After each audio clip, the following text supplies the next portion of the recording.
영화공장 배드테이스트 오늘 이 시간은 일주일에 한 번씩 여러분께 세계 영화 신작 소식을 전하는 위클리 리포트 시간입니다.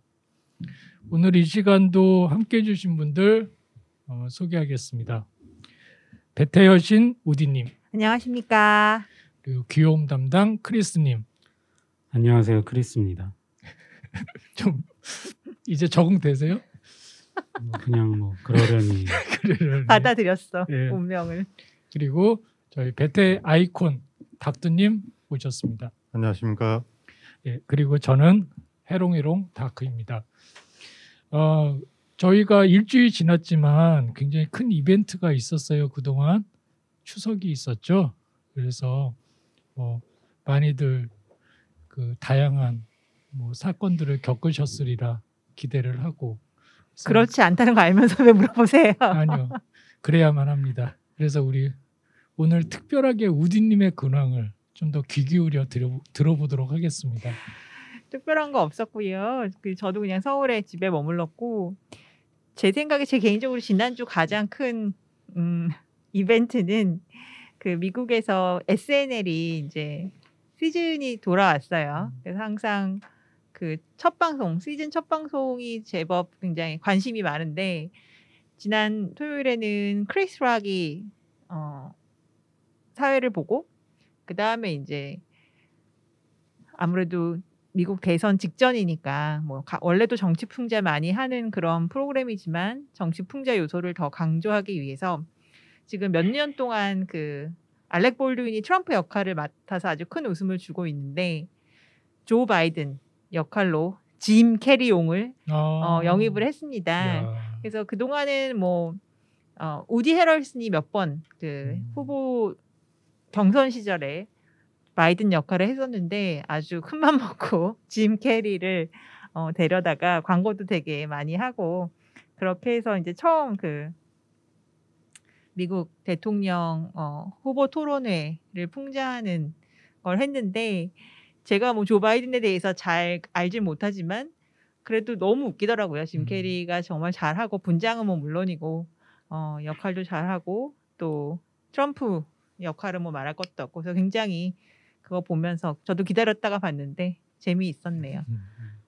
이게 그 트럼프 대통령이 코로나 걸리기 전에 아니에요. 예, 코로나 걸리고 나서 방영을 해서 그래서 좀 비난을 받긴 했대요. 어쨌거나 병원에 아파서 들어가 있는데 그렇게 좀 풍자를 하고 되게 정말로 많이 깠거든요. 그런 게 맞느냐, 이제 그런 얘기도 있었다는데 할 수 없지 이미 다 정해진 건데.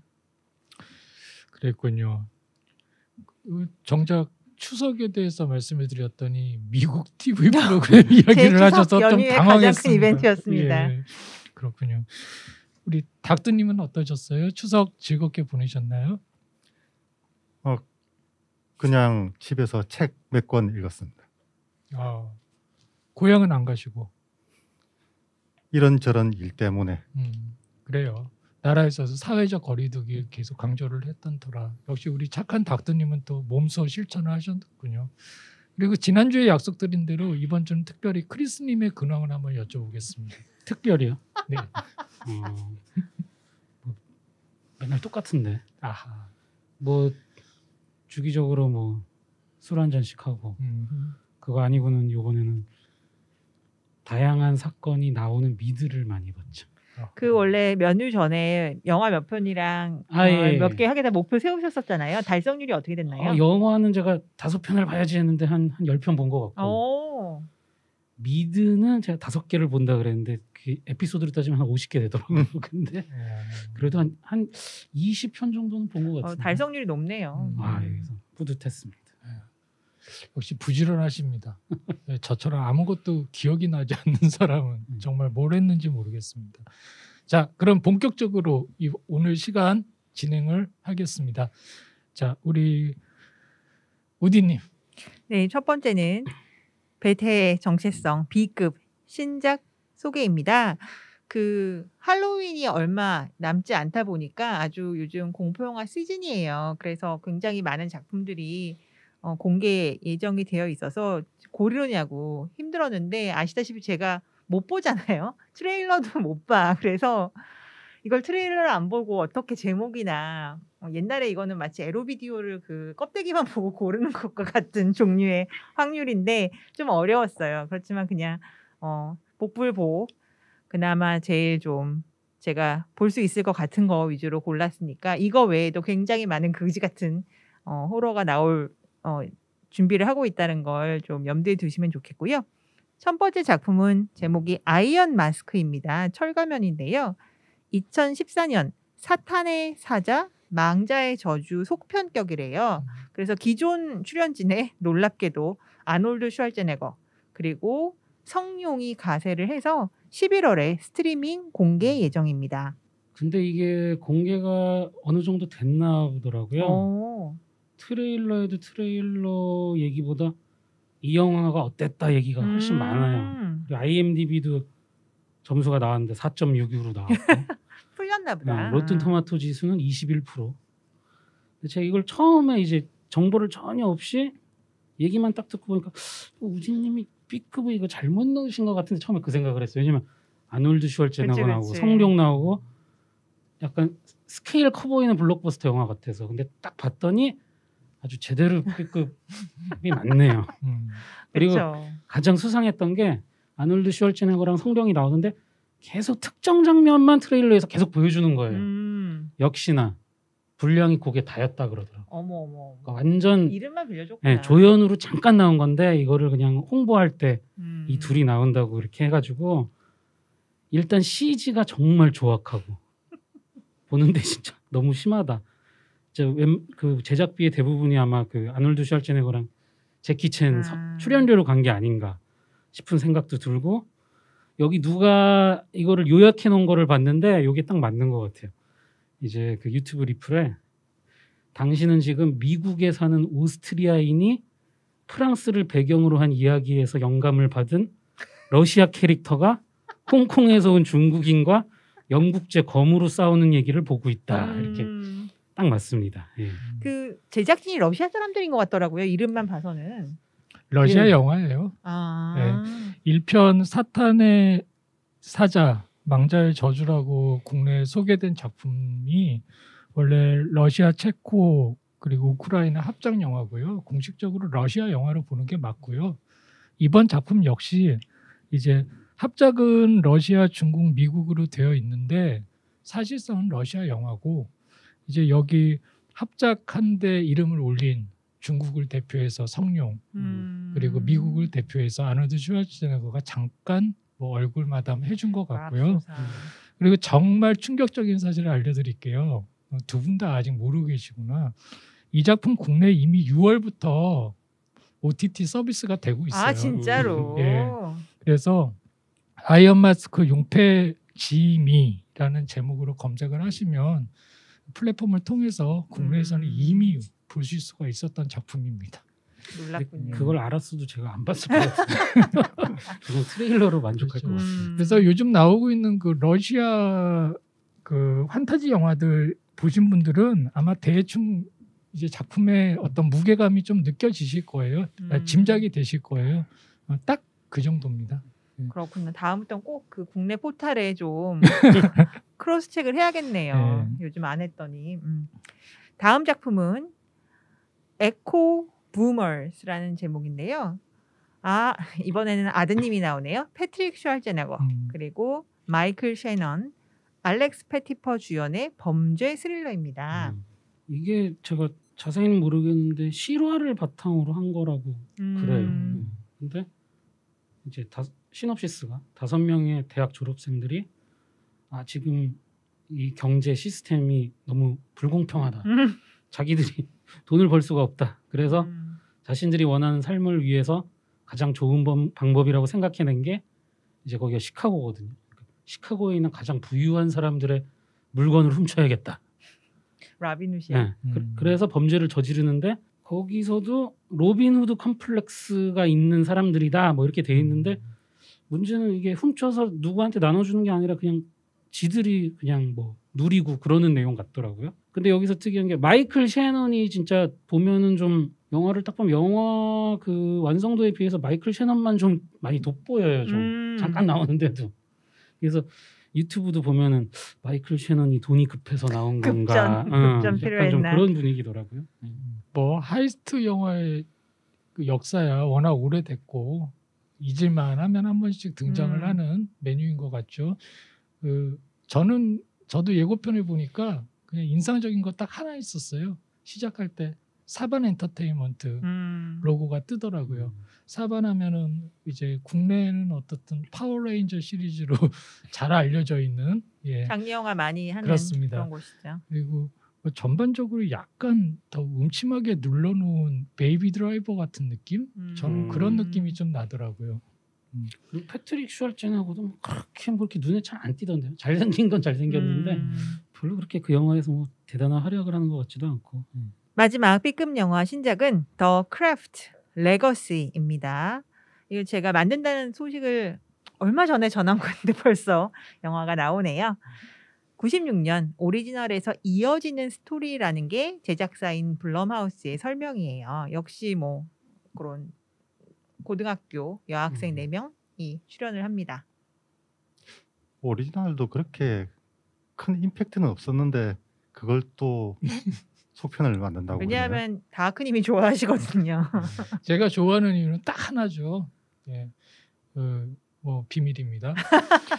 다 아는 거 아닌가요? 근데 이 작품은요 재밌는 게 블룸하우스가 지금 전면에서 이제 이름을 내세우고 있지만 사실은 엄밀히 따져서 블룸하우스 영화라기보다는 콜롬비아 영화라고 보는 게 맞고요. 그리고 과거에도 콜롬비아 픽처스와 레드웨건 인터테인먼트라는 곳에서 이제 같이 합작으로 이제 제작을 했는데 이번에 그 두 회사에 이제 블룸하우스가 딱 같이 낀 거예요. 그래서 아마 제 생각에는 얼마 전에 그 이야기했던 블룸하우스의 과거작들 리메이크의 아마 한 일환이 아닐까 이런 생각이 드는데 뭐 제가 이거 오리지널을 못 봤어요. 오리지널은 분위기가 그래도 좀 어둡죠. 그렇게 밝진 않죠. 그렇게 밝진 어두워요. 않죠. 네, 그렇죠. 제가 트레일러는 봤거든요. 비교를 해봤는데 트레일러도 일부러 되게 비슷하게 만들었더라고요. 마지막까지. 근데 요번 거는 보니까 약간 느낌이 무슨 디즈니 가족 영화 같은 그런 이럴 수가. 밝은 톤. 그래가지고 오리지널이 지금 같이 트레일러를 봤는데도 96년께 더 보고 싶다. 그 생각이 들더라고요. 아니 좋은 영화들 많은데 차라리 그런 걸 할 거면 비슷한 분위기의 헤드스 같은 걸 리메이크를 하든지. 일단 판타지적인 요소가 아마 매력이 있지 않았을까 싶은 생각이 들고 그리고 트레일러에서 별로 비중 없어 보이는데 주인공 여자의 이제 엄마 아빠가 미셸 모나하고 엑스파일의 멀더 데이브 디코브니. 그래서 비중이 높은가? 근데 트레일러에서 별로 안 나오더라고요. 처음에만 잠깐 나오고. 나름 굉장히 이름 있는 중견 배우들이 또 나오네요. 조연으로. 그래서 사실은 그 4명의 젊은 처자들이 원래 이 극에 굉장히 중요한 역할을 할 터인데 저도 예고편을 보면서 굉장히 젊은 처자들에게는 뭐 누군지도 잘 모르겠거니와 그렇죠. 그 데이비드 커브니하고 미셸 모나한 얼굴 보면서 그냥 혼자 좋아서 그래서 뭐 과거의 오리지널도 사실 배우가 아니고서는 뭐 저는 그렇게 그 영화를 닥터님과 마찬가지로 정말 영화 허접하거든요, 솔직히. 절대 그 메이저 브랜드 영화라고 하기에는 정말 쑥스러운 영화인데 어떻든 리메이크가 되는 거는 뭐 옛날 친구 만나는 기분으로 반갑기도 하지만 앞서 얘기한 이 두 배우 보는 기대로 어떻든 개봉을 하면 꼭 보리라. 의리 차원에서 약속을 저 혼자 했습니다. 다음은 A급 신작 또 몇 편 소개하겠습니다. 아마 이게 지난주에 공개된 예고편 중엔 가장 좀 화제를 많이 모은 것 같아요. 마녀와 루크, 더 위치스를 다시 영상화한 작품이 공개가 예고편이 됐습니다. 이것도 역시 이제 만든다 우리 여러 번 얘기를 했었는데 바로 로알드 달의 1983년 소설 원작이고요. 90년에 니콜라스 레그 감독이 한번 연출을 해서 영화화된 적이 있죠. 이번에는 로버트 저메키스 감독이고 10월 말에 HBO 맥스를 통해서 스트리밍 공개가 된다고 합니다. 이거는 방금 그 크래프트랑 비슷하게 대체적인 반응이 그 1990년 거 봤을 때는 어릴 때 그 마녀들 외모를 보고 악몽을 꾸었다는 사람들이 많은데 요번 건 정말 하나도 안 무섭다. 그리고 안젤리카 휴스턴 역할을 앤 해서웨이가 하는데 미스 캐스팅 같다. 그런 얘기가 되게 많았고요. 여기 특징인 게 저거더라고요. 주인공 소년이 이제 흑인 소년이라 나레이션을 크리스 락이에요. 진짜. 사람들이 그 코미디 중에 크리스 락이 그 Everyone 나레이션 hate 했던 크리스.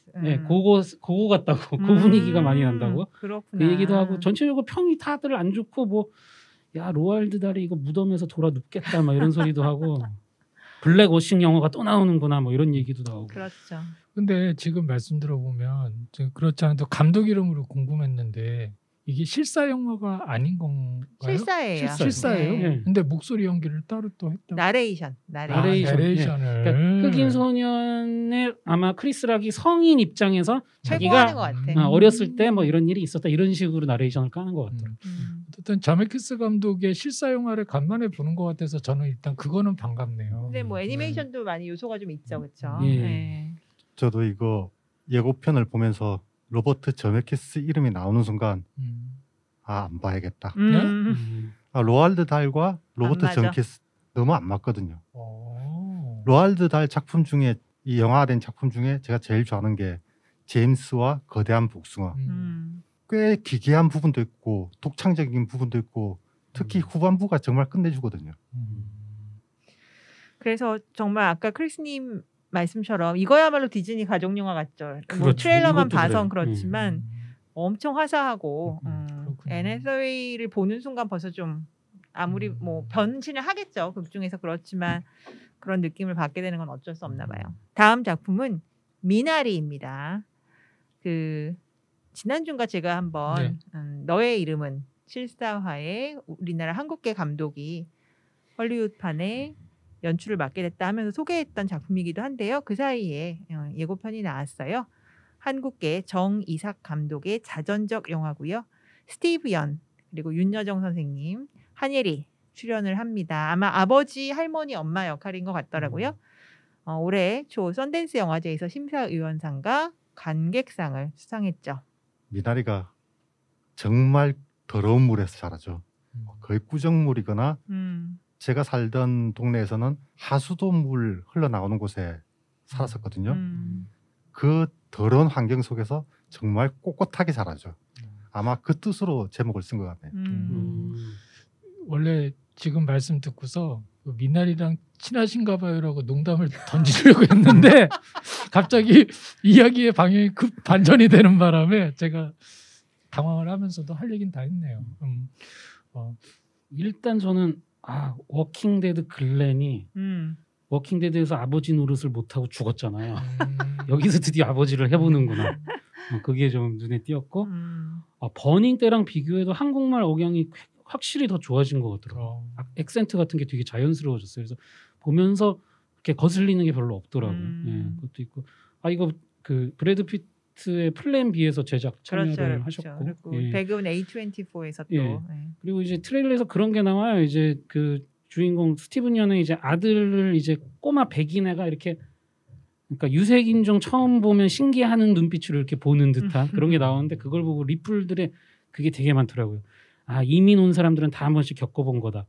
주변에 저런 백인 애들 있고 얘 뭐야 이런 눈빛으로 한 번씩 쳐다본 거 다 당해봤다고.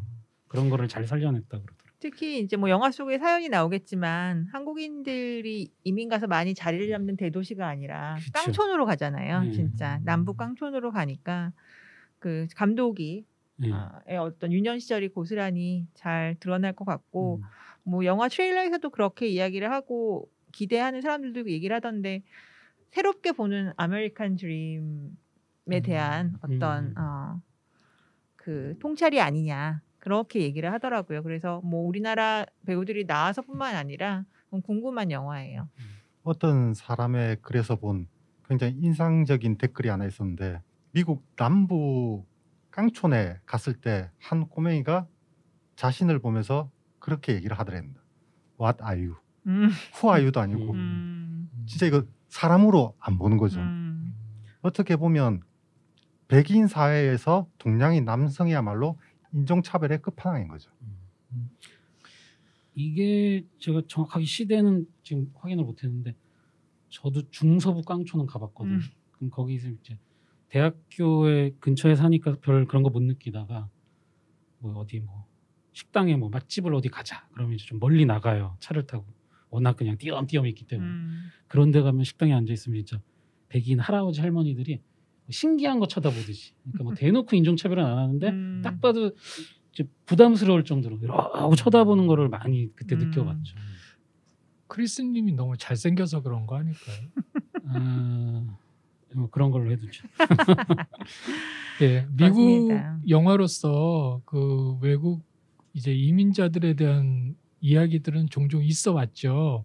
뭐 근데 히스패닉이나 뭐 아프리카계 쪽 영화들은 많았지만 또 이제 뭐 동양계라고 해도 일본이나 중국계는 많았지만 사실 이 한국의 시점에서의 어떤 이야기를 하는 작품은 그렇게 많지 않았던 것 같고 또 있었다고 해도 대부분 미국 영화라기보다는 한국 영화, 한국 사람의 시선에서 만들어진 그러니까 뭐 그런 자조적인 이야기들이었는데 이렇게 공식적으로 미국 영화 이 바운더리 안에서 그리고 또 보니까 썬댄스에서도 좋은 평가를 받았다고 하니까 아무래도 더 좀 주목을 받을 수 있는 것 같아요. 그래서 우리 한국에서도 관객분들께서 많이 응원을 좀 해주시면 어떨까 기왕이면 이런 소식은 우리 스탠리 형님이 들어야 네. 바로 그러게. 좀 더 반응이 아니 나올 그래서 텐데. 뭐 작년에 기생충 올해 미나리다는 얘기가 그러니까요. 있으니까 이거는 물론 한국에서 출품한 작품은 아니지만 그렇죠.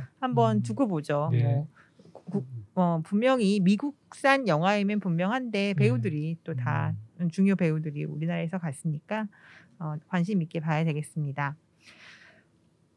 이걸 A급 영화에 넣어야 되는지 고민 많이 했습니다. 그렇지만 그렇다고 B급으로 넣기도 좀 웃겨가지고 바로 보라 2탄입니다. 그 2006년 보라를 보셨다면 어떤 내용인지 이미 짐작하실 수 있고요. 아마 여기 지금 포스터를 보시면 벌써 내눈하면서 괴로워하실 수도 있을 것 같아요.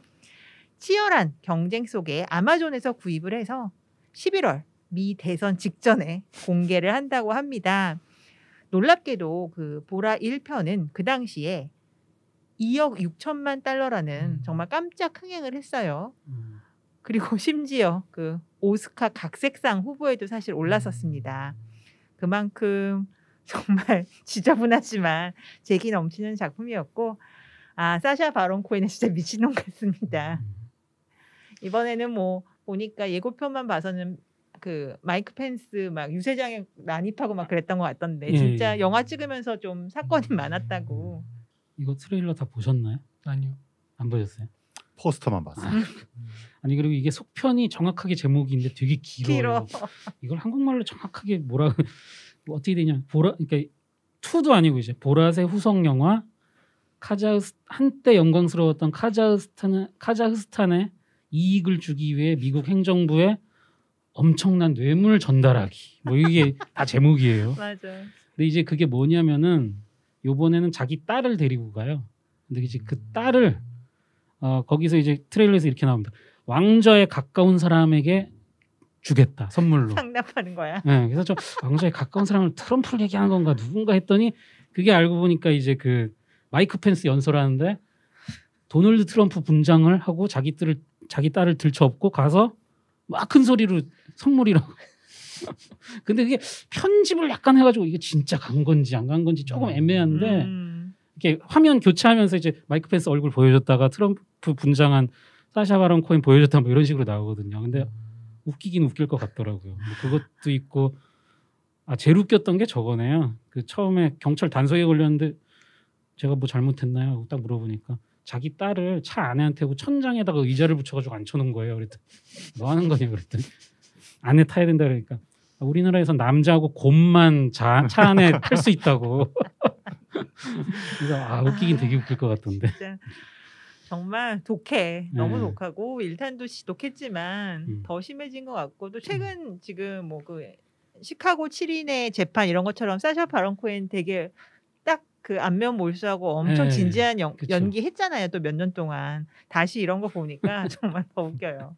아직 공개는 안 된 거죠. 네. 예. 근데 궁금한 게 1편 때도 그 카자흐스탄 관련해 가지고 좀 많이 말이 있었던 그렇죠. 것 같은데 더군다나 그때랑 지금은 또 시대가 달라졌잖아요.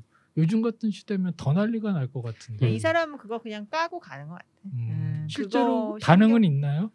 그런 모르죠. 것에 대한? 아직 뭐 아직 사전 모르겠네요. 아직은 반응까지는. 근데 예고편만으로도 충분히 아주 음. 격노할 만한데요. 그 좀 그렇죠. 이런데 민감한 분들은 그거 뭐 다 감안하고. 네. 그래서 사실 007에서 한국 보여주면서 뱀술 먹는 거하고 뭔 차이가? 그렇죠. 그렇군요. 하여튼간에 네. 뭔지 모르지만 이것 때문에 다시 아마존 스트리밍을 봐야 될 것 같습니다. 일단 우디님이 준비하신 할리우드 A급, B급 영화 소개는 끝났는데요. 저는 잠깐 중간에 끼어들자면 요즘 A급과 B급의 구분이 너무 모호해지신 것 같아요. 그리고 뭐 아까 B급 소개해 주시는데 이게 예전 같았으면 특 A급 영화들이 지금 B급 대접을 받고 있고 이거 아닙니다. 진정한 제 잘못이 B급의 아닙니다. 진정한 B급의 세계를 존중해 주세요. 예, 이건 저 개인적인 바람이었습니다. 예, 그러면 일단 잠시 우디님은 쉬시고요. 중간 코너 속의 코너 왓썹 넷플릭스 시간을 이어가겠습니다. 크리스님. 예.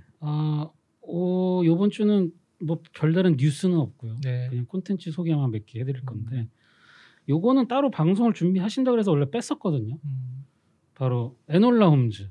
네, 그래서 지금도 방송을 준비한다고 얘긴 들은 건데 어떻게 된지 잘 몰라가지고 예. 그래서 일단 에놀라 홈즈 아주 간단하게 그래서 소개만 할게요. 혹시 따로 방송을 할 수도 있으니까 12세 이상 관람가 또 특징 알아봐야죠. 위트 긴장감 넘치는 흥미진진 긴장감 넘치지 않는 영화 도대체 있는 거야? 그게 굉장히 광범위합니다. 어. 일단 낸시 스프링어의 소설 에놀라 홈즈 시리즈를 원작으로 삼고 있고 2006년에 이제 출간이 됐어요. 네. 그리고 이 영화의 이제 시대 배경은 1880년대 영국 빅토리아 시대를 배경으로 에놀라의 16번째 생일에 홀연히 사라져버린 어머니를 이제 찾아가는 과정을 다룬 모험극입니다. 소개는 여기까지만. 그래서 뭐 이거는 다 우딘이도 보셨으니까 네. 뭐 어떠셨는지 뭐 간단하게라도. 너무 재밌어서 한 2번 봤고요. 아 진짜요? 네. 그 정도로. 저는 정말 재밌었고 밀리 바비 브라운을 위한 밀리 바비 브라운의 영화죠. 그 전에 제가 아마 이거 만든다는 소식 전하면서 전했던 것 같은데 한 10살 차이 나는 언니가 있어요. 페이지 브라운이라고. 근데 영화 끝나고 크레딧에 보면은 두 자매가 나란히 프로듀서로 이름이 올라가 있어요. 그래서 이제 그 언니랑 같이 지금 우리 밀리 바비 브라운 양이 16살이지만 나름 벌써 좀 영화를 직접 골라서 좀 하고 이런 훈련을 하는 것 같은데 언니가 이 책을 먼저 봤대요. 너무 재밌어서 동생에게도 권했고 동생도 너무 재밌어서 이거 하자. 그래서 왜 고질라를 했잖아요. 네. 밀리 바비. 그래서 그 고질라로 인연이 있던 레전더리에다가 이거 해달라고 해가지고 이제 성사가 된 그런 작품이라고 하더라고요. 그래서 원래 원작엔 14살인데 16살 본인 나이로 바꾸면서 아주 그냥 딱 맞춤 영화가 나왔고 뭐 12세 이상이니까 우리 어린 친구들에게 꿈과 희망을 주는 그런 아주 귀여운 깜찍한 영화가 나왔습니다. 근데 이거 추림을 기대하고 보면은 실망을 그렇죠. 하실 수 있죠. 시시하죠. 그래서 저는 솔직히 말해서 보는데 이렇게 뭐 아까 긴장감 넘치는 전혀 안 긴장. 놀라운 전개가 거의 없거든요. 그렇죠. 그냥 물 흐르듯이 쭉 가고 전체적으로 그냥 영화가 좀 귀엽더라고요. 많이 귀엽죠. 그래도 나름 또 주제는 여성 참정권에 대한 또 뭐 그런 것도 성장 영화고. 네. 예. 그래서 저랑 같이 문예 영화 보러 다니는 오래된 영화 친구가 그 얘기 쓰셨는데 맞는 것 같아요. 아기자기하면서 하고 싶은 얘기 다 하는 영화다라고 평가를 했던데 저도 그 말에 굉장히 공감을 하고요. 뭐 그래서 이제 별로다라는 평도 당연히 있을 법한데 영화가 노렸던 게 뭔가를 생각하면 굉장히 잘 만든 영화라고 생각이 들고 우리 자리에 없지만 파고님이 무척 좋아하는 밀리 바비 브라운 양은 너무 사랑스럽고 그런 좋은 여배우로 성장하고 있습니다. 닥터님은 보셨나요? 아직 안 봤습니다. 영화의 그 존재는 알고 계신가요? 네. 오, 이런 영화도 알고 계시군요. 대체로 영화 정보는 다 보니까 아하. 개인적인 어떤 보기 전에 기대나 이런 거 있으신가? 영화 볼 때 기대 안 합니다. 기대치를 확 내리고. 제가 영화 보면서 기대할 만한 거는 뭐 샘 레이미 감독이나 요새는 거의 없네. 샘 레이미 제작도 기대하시나요? 안 합니다. 그렇죠. 그럼 마이너스. 그러실 것 같았어요.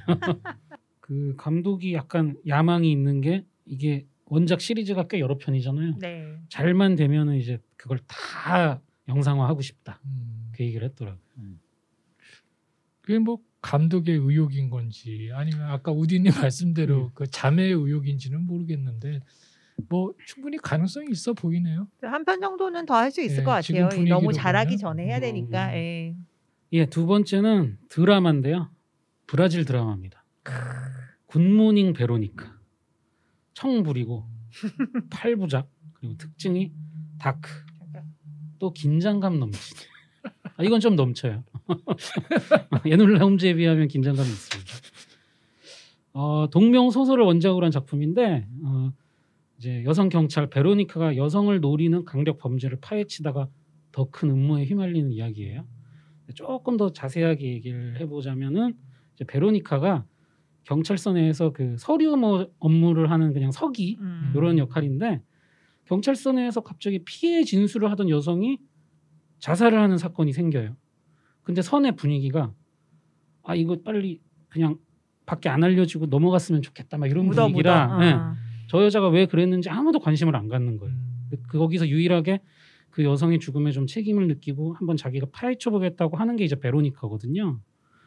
근데 이제 이 드라마를 제가 3편까지 봤는데 나름 재밌어서 여기서 보여주려는 얘기가 딱 일단 그 여성이 피해자인 그런 폭력 사건에서 좀 브라질 뭐 현실이 어떤지는 정확히 모르겠는데 하여튼 사회적 관심이나 배려가 좀 부족하다는 걸 좀 보여주려고 그러는 것 같고 이제 여기서도 데이트 사이트를 통해서 남자를 만났다가 이제 성폭력을 당한 여성들이 계속 나오는데 경찰 수사 자체가 굉장히 피해자를 좀 약간 모욕적으로 굴욕을 주는 그런 식으로 수사를 하는 게 막 나와요. 뭐 예를 들어서 피해자 뭐 옷차림이 이래서 혹시 뭐 네가 자초한 거 아니야 이런 뉘앙스로 이런 점이 잘못됐다고 생각하는 게 이제 거의 유일하게 베로니카. 근데 이제 데이트 사기 사건인 줄 알았는데 이게 나중에 연쇄 살인 사건으로 이어지고 또 그러다 보니까 사건을 더 파헤치고 싶은데 이게 사건이 커지는데 자기가 직급이 너무 낮잖아요. 그러니까 이제 또 관료주의 시스템하고 또 이제 부딪히는 그런 내용이 나와요. 상관이 또 여자인데 완전 성격이 달라요. 이 사람은 빨리빨리 이 사건 처리해서 그냥 공을 세우려고 하는 스타일이고 예. 또 되게 자기를 걸기적거리게 여기고 또 남자 과장이 있는데 정년퇴직을 앞두고 있어서 그냥 빨리빨리 넘어갔으면 좋겠는데 자꾸 베로니카가 쑤시고 다니니까 막 짜증나야 하고 뭐 그런 게 나오고 하여튼 뭐 하급 경찰이 이제 좀 극악무도한 범죄를 이제 파고 드는데 이제 상부의 이제 방해에도 불구하고 계속 집요하게 뭐 추적을 하는 뭐 그런 내용입니다. 폭력성은 꽤 세요. 네. 그 범죄 스릴러로 아까 그 특징 긴장감 넘치는 꽤 확실합니다. 이거. 지금 줄거리만 얘기 듣는데도 긴장감이 넘치네요. 이거 생각보다 재밌더라고. 기대도 안 하고 봤는데. 베로니카 본인이 잠복 수사 같은 것도 하나요? 잠복까지는 아닌데 뭐 여기 현장도 막 가고 시키지도 않은 짓을 많이 하죠 이제. 그렇겠죠. 뭐 정식 경찰도 아니고 석이라면서요. 네. 그러니까 엄밀히 따지면은 그렇게 자기가 주동적으로 수사를 그렇죠. 뭐 할 위치가 아닌 거잖아. 네. 근데 그 정년퇴직을 앞둔 과장님하고 조금 친해서 조금 해주게 놔두는데 이제 그 여자 상관이 도리어 이제 못하게 막고 또 현장 나오지 마라 막 이러면서 이제 벌어지는 얘기예요. 이게 관료적 논리로 얘기하면 월권인데. 그렇죠. 엄밀히 따지면은 그렇죠. 저는 이 드라마 추천.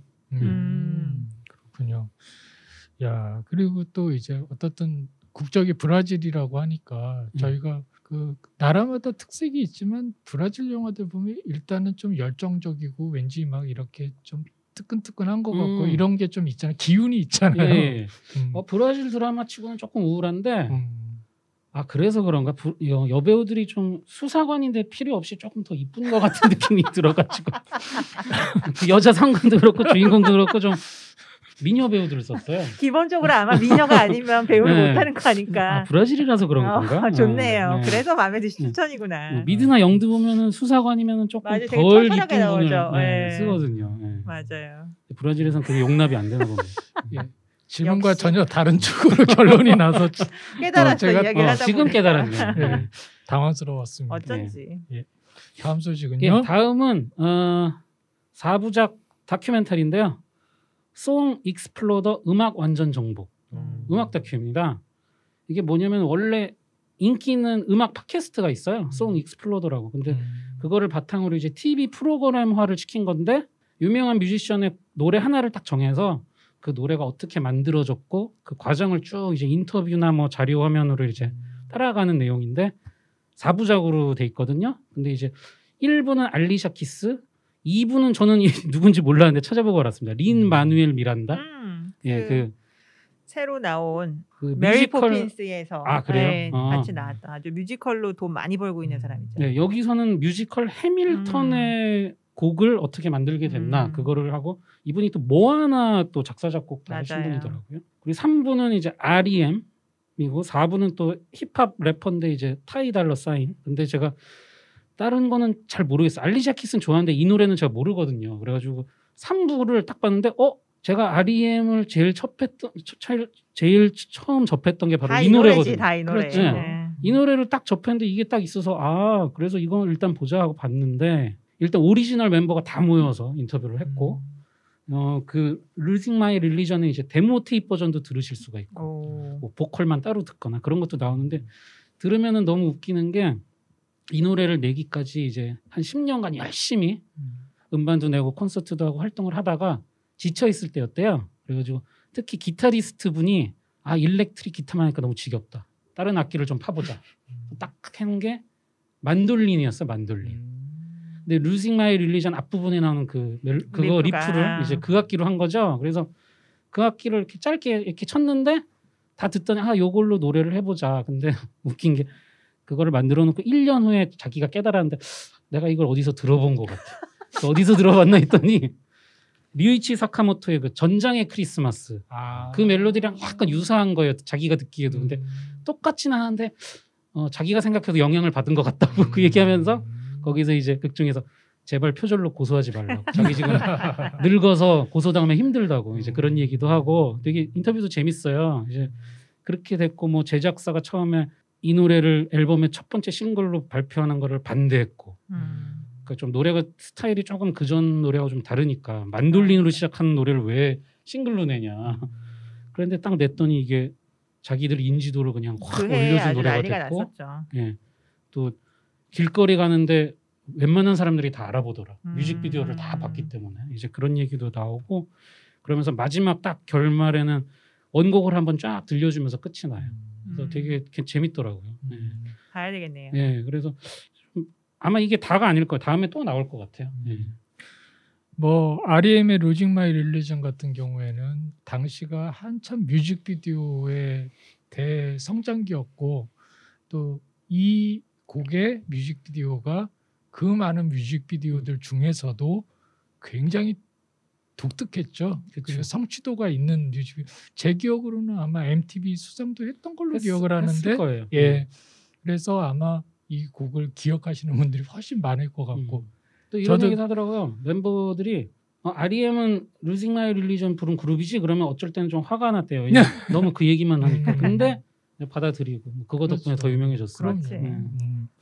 예, 혹시라도 안 보신 분들이 있으면 지금이라도 찾아서 그 뮤직비디오를 보시면 그럼 꼭 보세요. 지금 보셔도 굉장히 흥미로우실 거고 음. 지금 4개 에피소드 얘기해 주셨는데 부끄럽지만 저는 저도 3부밖에는 다른 건 노래를 어떻게- 몰라. 저도 몰라요. 린 마누엘 미란다는 뭐 이름은 아는데 음. 그분의 뭐 음악을 그렇게 제가 맞아요. 많이 접하지 못했기 때문에 뭐 근데 이거 좀 웃기는 기획이네요. 아니 세상에 넘쳐나는 음악이 몇 곡인데 이걸 한 곡 한 곡 이렇게 파면 이거 뭐 지구 망할 때까지 시리즈를 이어가겠다는 욕심처럼 들리는데. 그 알리샤 키스는 아마 이게 되게 신곡일 거예요. 그래서 제가 모르는 것 같고. 예. 우리 되게 재밌습니다. 우리 닥두님은 좋아하시는 곡이 뭐가 있죠? Remember me요. Remember me. 리멤버미의 제작 과정과 그 이후 이야기를 그럼 기대를 하셔야 하는 건가? 아니요, 저 패티김 좋아합니다. 솔직히. 마지막 소식 듣죠. 예, 다음 이제 오늘 마지막 이제 콘텐츠 소개는 요거는 좀 웃으면서 소개하기는 조금 좀 그런 작품인데 아메리칸 머더 이웃집 살인 사건. 예, 1시간 23분짜리 다큐 영화입니다. 청불이고요. 그리고 뭐 특징은 불길한 기운, 수사, 풍부한 감정 그랬는데 풍부한 감정은 잘 모르겠고 격한 감정. 하여튼 예, 내용은 교외 지역의 아주 조용한 주택가에서 이제 34살의 여성 셰넌과 두 딸이 갑자기 실종이 되면서 이제 벌어지는 얘기예요. 근데 제가 다 목이 메네요. 근데 출장을 갔다가 왔는데 이 여자가 갑자기 연락이 안 되는 거예요. 그래가지고 이제 제일 절친이 경찰에도 신고하고 남편한테도 그 여자 남편한테도 이제 얘기를 했죠. 근데 그 남편 크리스토퍼가 출근한 후에 갑자기 사라진 것 같은데 CCTV에도 잡히질 않아요.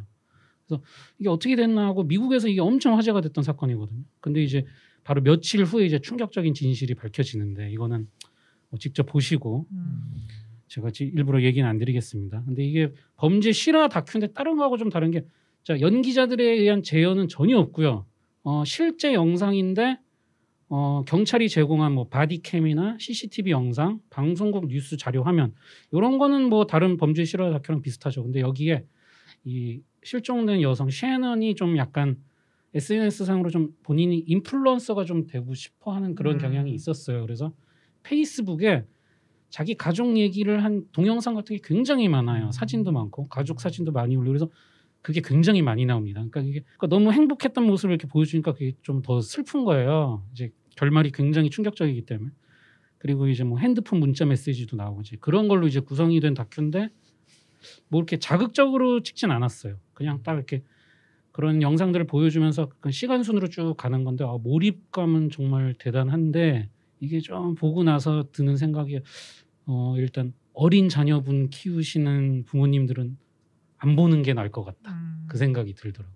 좀 끔찍합니다, 진짜. 근데 이거를 왜 끔찍한데 이걸 굳이 왜 이걸 했을까 했는데 뭐 생각해보니까 좀 그래도 추모의 의미 그런 점에서는 뭐 다시 한번 재조명하는 게 괜찮은 것도 같고 그래서 나름 의미가 있는 다큐 같아요. 근데 이거는 저 SNS에도 올리고 주변에 다 얘기를 했는데 보고 나서 다들 그냥 막 열받는다고 막 너무 어떻게 저럴 수가 있냐. 심약한 사람은 그렇죠. 네, 안 보는 게 화면상으로 자극적인 건 전혀 없는데 그 결말이, 정서가 결말을 생각하면 너무 끔찍해요. 그 넷플릭스가 전에도 한번 말씀드렸던 것 같은데 은근히 이렇게 조금 좀 선정적이라고 해야 할까요? 그러니까 뭐 목적은 굉장히 좋아요. 뭐 이런 것들을 갖다가 다시 되짚어 봄으로 인해서 이런 사건들을 좀 이제 뭐 방지한다던가 아니면은 미리 좀 예방한다던가.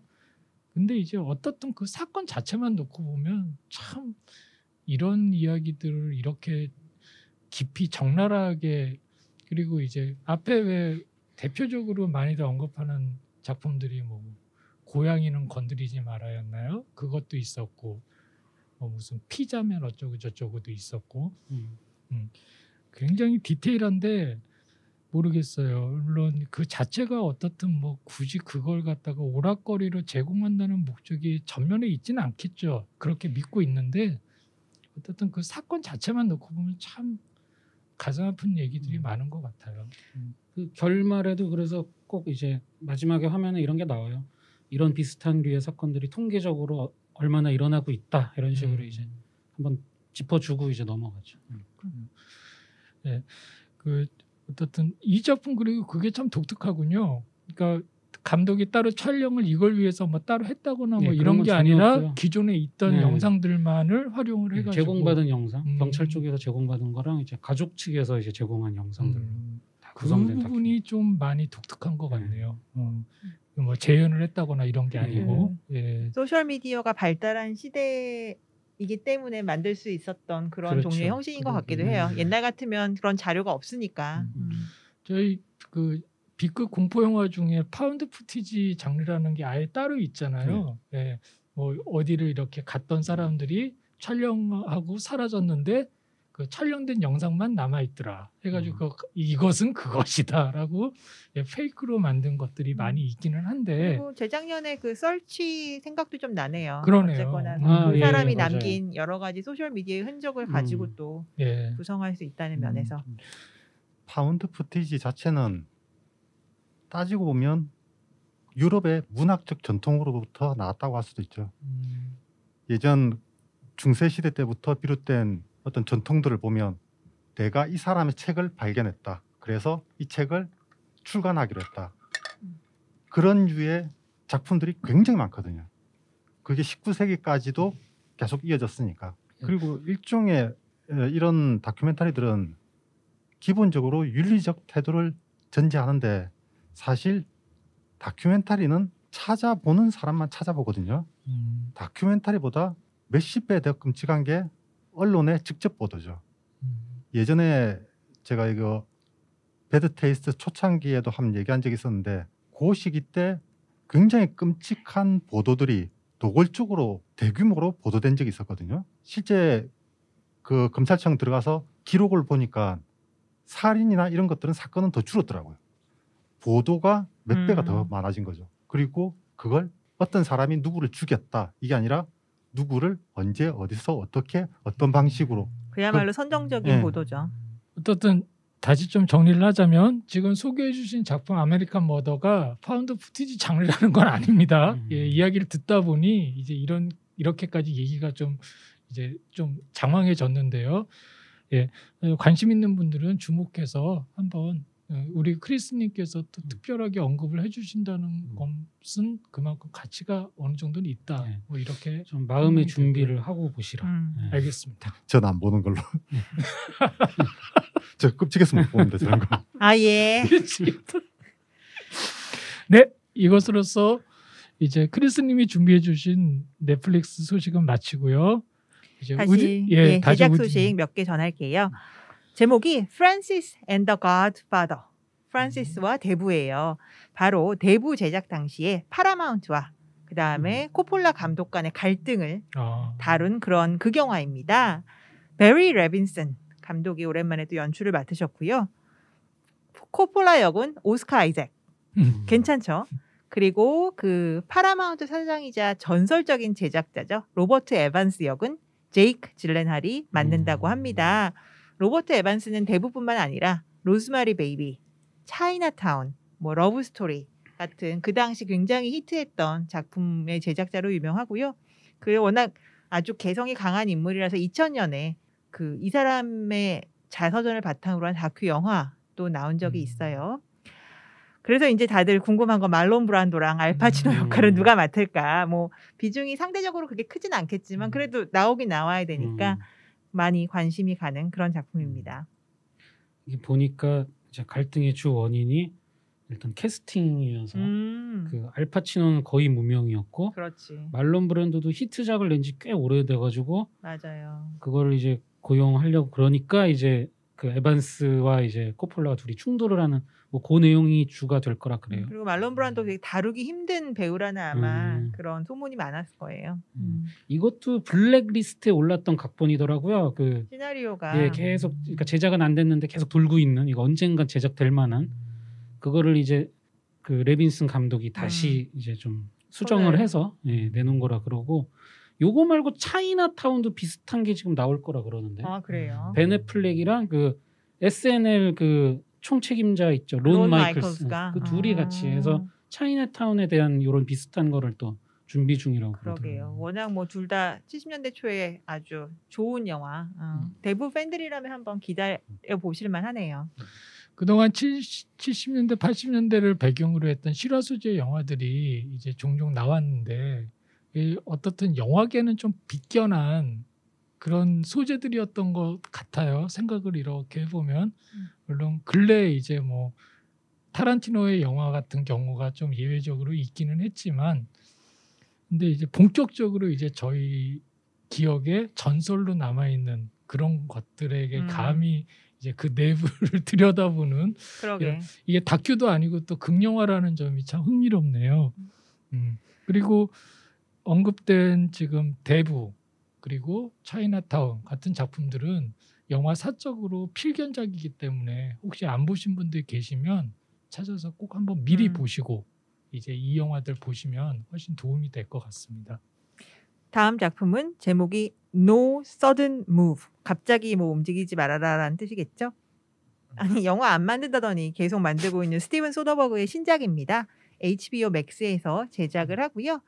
던 치들, 존 햄, 베네치오 델 토로, 데이빗 하버, 레이 리오타, 브랜든 프레이저 등이 출연을 해요. 상당히 뭐 호화롭습니다. 55년 디트로이트를 배경으로 하는 하이스트 영화인데 55년 디트로이트면 아마 흑인 인권운동에 따른 소요 같은 게 굉장히 심했던 그 시절일 거라서 어떤 또 내용이 펼쳐질지 모르겠네요. 여기 출연자 중에 한 분이 빠지셨습니다. 그 언컷 잼스에서 아담 샌들러의 애인으로 나왔던 그걸로 거의 데뷔했거든요. 줄리아 팍스 여기 또 출연을 하더라고요. 죄송합니다. 여배우라서 제가 빼놨네. 굉장히 중요한데. 아 이럴 수가. 네. 근데 아니 이거 보면서 예. HBO 맥스가 되게 빨리 치고 올라오는 것 같아요. 전혀 생각도 안 했는데 그러게. 애플 디즈니 플러스보다 지금 콘텐츠 준비를 더 많이 하는 것 같은데. 극영화는 또 강점이 있네요. 거기다 또 드라마야 뭐 말할 것도 없고. 네. 근데 이런 생각은 저만 드는 걸까요? 뭐 제작사하고 배우들 이름만 달라졌지. 그냥 뭐 이거 오션스 11 흑인 버전 뭐 히스패닉 버전 이런 거 같은데. 뭐 더군다나 하이스트 영화라고요? 뭐 아무튼 나와 봐야겠습니다. 뭐 소더버그가 밝고 경쾌한 하이스트는 많이 했으니까 과연 이제 어둡고 칙칙한 하이스트도 잘할지. 근데 그렇게 치면은 사실 제가 뭐 제 인생 영화 중에 한 편인 조지 클루니의 표적 아웃 오브 사이트도 디트로이트를 배경으로 하는 하이스트긴 해요. 딴지들 나왔었고 그거는 살짝 가벼운 면도 있지만 조금 더 진지했었죠. 그렇죠. 소더버그의 솜씨가 녹슬지 않았는지 한번 두고 가겠습니다. 다음은 약간 사심 리포트고요. 이드리스 엘바 근황인데요. 그 16년에 정글북 그리고 작년에 캐츠에 출연을 하더니 고양이를 좋아하게 됐나 봐요. 유니버설 제작 스릴러인 비스트에서 거대 사자와 대결을 한다고 합니다. 이 영화는 2015년 에버레스트 그리고 2018년 어드리프트 우리가 함께한 바다를 연출했던 발타자르 코르마쿠르 감독이 연출을 하게 된대요. 그래서 아마 뭔가 자연과 또 대결을 하는 인간이 나오는 것 같고 한편 그 내년에 개봉할 수어사이드 스쿼드에서 함께 출연한 존 시나와 함께 헤드 오브 스테이트 보통 이제 정상이란 뜻이죠. 나라의 정상 다시 만나는데 90년대 스타일 액션물이고요. 에어포스 1이 홉센 쇼를 만날 때 정도 느낌이라고 합니다.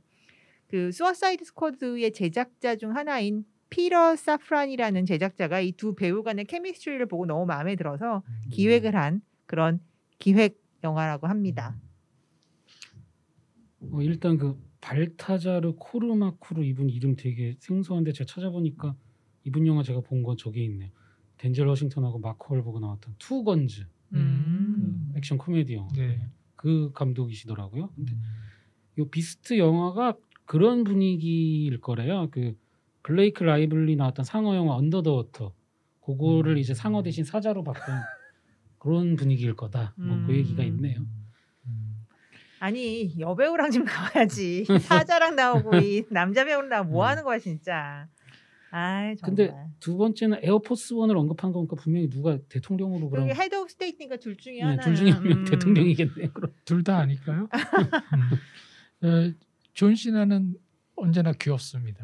그래서 저는 이 영화 또 점 찍어 놓겠습니다. 존 시나는 또 엄청난 BTS 아미의 아주 그래요? BTS 정말 좋아요. 일당백이네.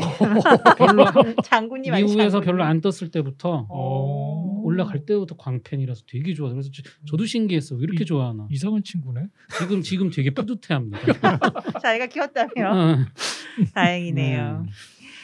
다음은 몇 가지 업계 동향 잡소식인데요. 일단 넷플릭스 요금 인상이 임박하지 않았냐라는 추측이 나오고 있습니다. 월스트리트 분석가들에 의하면 봄에만 해도 회사에서 요금 인상은 꿈에도 생각하지 않고 있습니다 했대요. 근데 여름에는 결정된 바가 없다.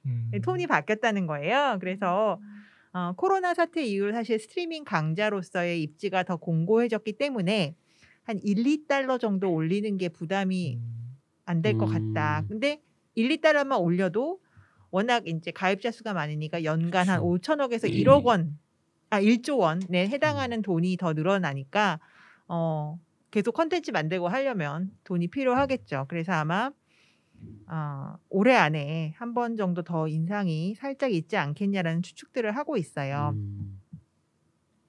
한편 드웨인 존슨, 우리 더 락 형님께서 미국 대선에서 민주당 후보 지지를 표명하셨습니다. 매우 중요한 이번 대선에서 나는 바이든 해리스를 지지한다. 발전을 하려면 용기, 인간의 공감, 강인함, 친절함, 그리고 존중이 필요하다라고 본인 트위터에서 아주 공개적으로 지지를 했고 그 후보들하고 이렇게 화상 통화하는 것도 올리고 했다고 해요. 그래서 공화당 지지자들한테서는 아주 쌍욕을 먹고 있고 내 아들들이 드웨인 존슨이 나오는 영화 DVD를 다 갖다 불태우고 있다는 등 지금 상당히 좀 많은 그 화제의 인물이 되었습니다. 제 기억으로 2000년도인가 그때 더 락이 이제 WWE 소속일 때 그때는 이제 WWE 회장 빈스 맥마운이 공화당 그쪽 성향이거든요. 그래서 그 더 락 그 캐릭터로 이제 공화당 지지 연설하러 한번 나간 적이 있습니다. 그리고 드웨인 존슨 관련해서 다른 소식이 하나 있는데 뭐냐면은 본인의 어린 시절을 다룬 드라마가 곧 나오거든요. 제목이 영 락이에요. 그래서 총 3명의 캐릭터가 10살짜리 1명, 15살짜리 1명, 그리고 18살에서 20살짜리를 연기할 3명의 배우가 이제 각기 이제 드웨인 존슨을 연기하는 그 내용을 이제 드라마로 나온다고 합니다. 스승으로 전영록 나오면 되겠네. 전영록이요? 영록. 네, 영록. 감사합니다. 어떻든 최근 국내 그 추석 때도 그 굉장히 위대한 가수 한 분의 공연이 이슈가 됐는데 결국엔 어떻든 연예인 입장에서 이렇게 정치적 발언을 소신 있게 한다는 것 자체만으로도 사실 보면 굉장히 용기 있는 행동인 것 같아요. 그동안 좀 안 하던 편인 사람이어서 아마 더 그럴 그렇습니다. 거예요. 그쵸. 네, 조심하던 이래서 말씀하신 대로 조지 클루니가 이러면 그건 당연한 거지. 워낙 말 세게 했었으니까. 근데 이제 안 하던 사람이 네. 과연 내년에도 헐리우드에서 돈 가장 많이 버는 배우가 될 수 있을지 모르겠네요. 마지막 소식은 포브스지 선정 가장 돈을 많이 번 여배우입니다. 보통 8월 말에 나오는 랭킹이 올해는 좀 늦게 나왔어요. 이게 박스오피스는 성적에 따라서 흥행에 따라서 보너스를 받는데 TV나 스트리밍 작품들은 일종의 착수금 쪽으로 많이 받기 때문에 올해는 지금 순위 변동이 굉장히 큽니다.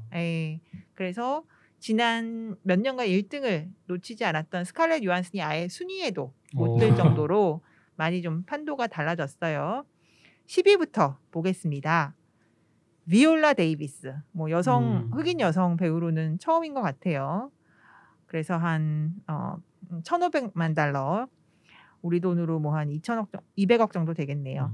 그리고 엘리자베스 모스, 안 예쁘다고 싫어하시는 신세대 스크림퀸 엘리자베스 모스가 9위고요. 8위는 엘렌 폼페오.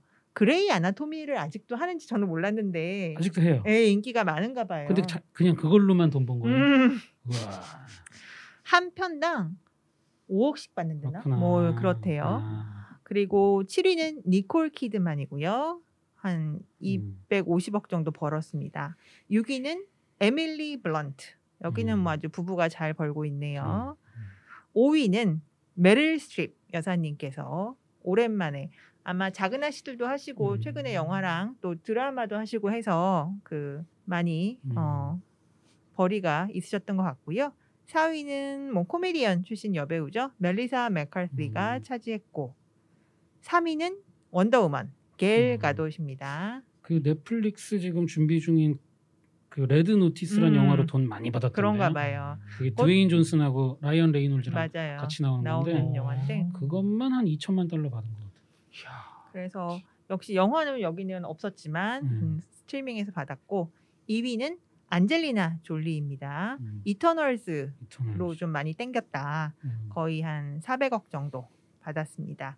그리고 대망의 1위는 소피아 베르가라. 아, 저는 이거 되게 의외인데. 한 우리 돈으로 450억 정도 벌었고요. 소피아 베르가라는 사실 그 중남미 팬들이 많이 있지만 우리들한테는 상대적으로 덜 알려졌는데 뭐 본인이 하는 그런 의류라든가 이런 각종 제품 라이센스가 굉장히 많고 그래서 여배우로서도 뭐 소소하게 활동을 하고 있지만 그런 멀천다이징이 더 좋은 것 같아요. 제가 이걸 보고 이러니 조 망가니엘로가 그 저번에 그 그지 같은 영화나 그쵸. 출연하고 일을 안 하는 게 아닌가. 마누라가 이렇게 잘 버니까 그런 생각이 들었습니다. 안젤리나 졸리를 보면 결국 인생은 큰 거 한 방이네. 한 방 하면 그냥 순위권 올라가고. 그렇죠. 예. 오늘 이 시간도 고생들 하셨고요. 아무쪼록 늘 건강 유의하시고 행복한 하루하루 되셨으면 좋겠습니다. 저희는 다음 주에 다시 찾아뵙겠습니다. 고맙습니다. 감사합니다. 감사합니다.